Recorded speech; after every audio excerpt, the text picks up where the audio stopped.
be here today, and I'm not going to take up much time. This is the big guy over here is taking over the big show.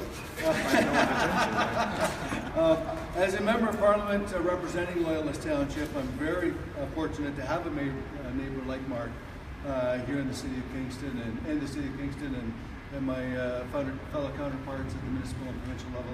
Thank you very much for being great partners in this region. We also have the good fortune of being able to work together in Ottawa on the Environment Committee, Mark and I. Kingston and Loyalist Township, particularly Amherstview, are closely connected by geography and by a sense of community. So I'm very happy to see this investment being made in public transit in both of our communities. The $66,585 for a new bus in Loyalist Township and $17,216 for 5 new bus shelters in Amherstview will build on the important links between our communities while providing much needed public transit infrastructure that reduces our carbon footprint and helps people get to school, to work, to appointments, shopping, having fun. I look forward to more opportunities in the future for our communities to work together.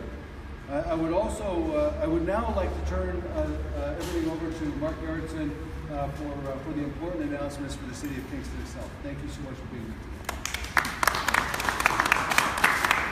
Thank you very much, Mike. And I'll say it's great to have Mike as a colleague in Ottawa. You know, a lot of great work is happening, in particular for rural Canada, and a lot of that is led by Mike and his colleagues on the Rural Caucus committee that we have in Ottawa.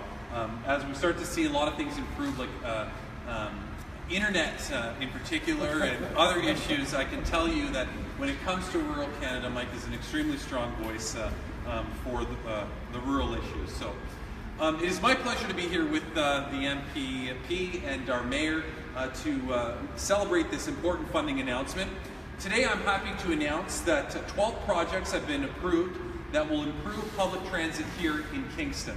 The Government of Canada is investing more than $6.8 million through the Public Transit Infrastructure Fund for these projects that will go towards technological and equipment upgrades, improving accessibility and safety for riders, and purchasing new buses.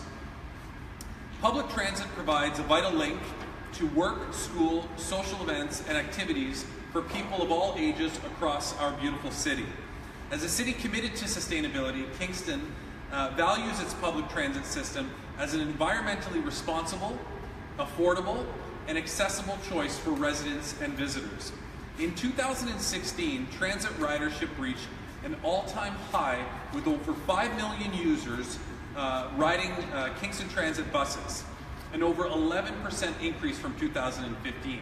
These significant transit improvements will allow the city to continue to provide safe, accessible, and reliable transit services for the thousands of riders who rely on public transit every day to get where they need to get quickly and safely.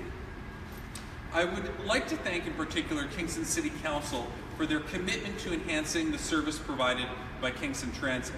I have long held a view that to improve the transit system in Kingston, it had to become a service that people wanted to use, not just a service that people needed to use. Kingston City Council has demonstrated leadership in public transit investment, and it is evident by the local surge in ridership. And this is why I am confident that these new investments announced today will serve to further enhance and build upon public transit experience in Kingston.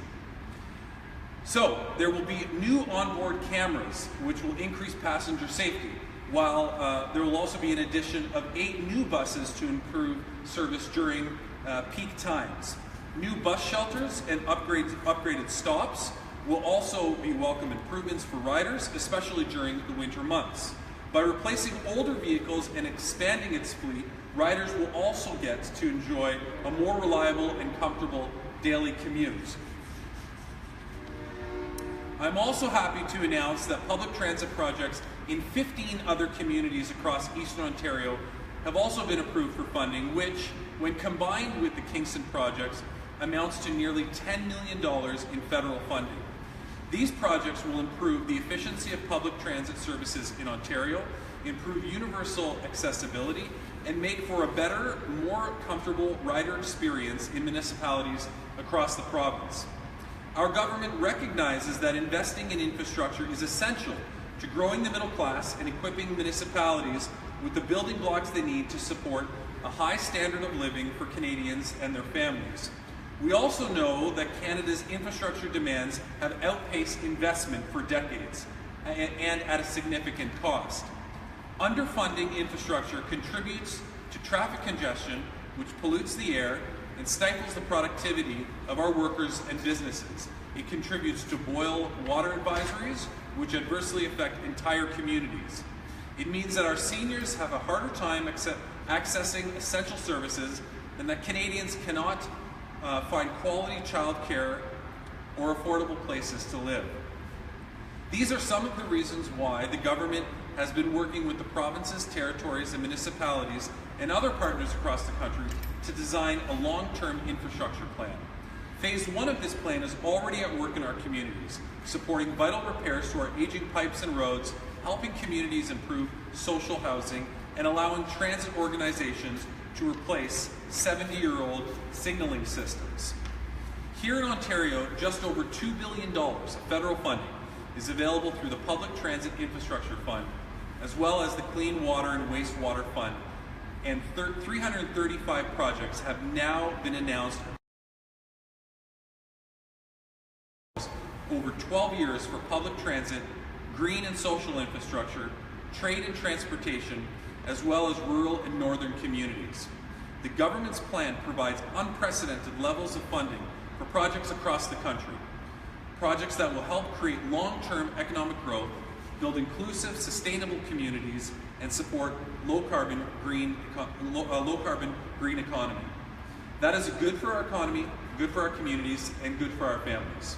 From important local projects, like the one we're celebrating today, to large-scale developments that contribute to smart growth on a national scale, we will build a 21st century infrastructure that prepares our communities to meet the unique challenges and prosper for generations to come.